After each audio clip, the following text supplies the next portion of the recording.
सिंध हुकूमत ने कराची के नाला मुतासिरीन से मुतालिक सुप्रीम कोर्ट में रिपोर्ट जमा करा दी, जिसमें कहा गया है कि 6,932 मुतासिरीन को 80 गज का प्लॉट और कंस्ट्रक्शन के लिए 10 लाख रुपए देने की मंजूरी दी गई है। मज़ीद तफसीलात जानते हैं डॉन न्यूज़ के नुमाइंदे शफी बलोच से। शफी बलोच, बताएगा क्या तफसीलात हैं? जी, सुप्रीम कोर्ट पर जमा कराई गई रिपोर्ट के मुताबिक सिंध हुकूमत जो है वो 6,932 मुतासरीन को MDA में 80 गज का प्लाट जो है वो फराहम करेगी।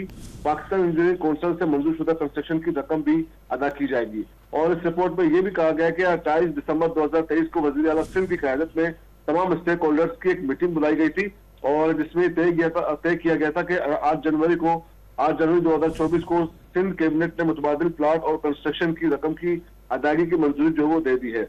6,932 मुतासरीन को 80 गज का प्लाट और कंस्ट्रक्शन के लिए 10 लाख रुपए फी प्लाट की जो है वो मंजूरी दे दी गई है और मुतासरीन को कंस्ट्रक्शन की मद में तकरीबन 7 अरब रुपए जो है वो अदा किए जाएंगे।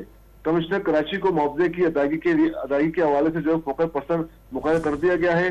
प्लाट और कंस्ट्रक्शन की रकम अदा करने के लिए 6 माह का वक्त जो है वो दरकार है।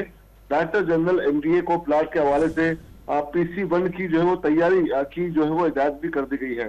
महकमा खजाना कंस्ट्रक्शन के हवाले से तकरीबन 7 अरब रुपए कमिश्नर कराची के जो है वो प्लान के मुताबिक जो है वो जारी करेगी। जी, शफी बलोच हमें तफसीलात से आगाह कर रहे थे। शफी, आपका शुक्रिया।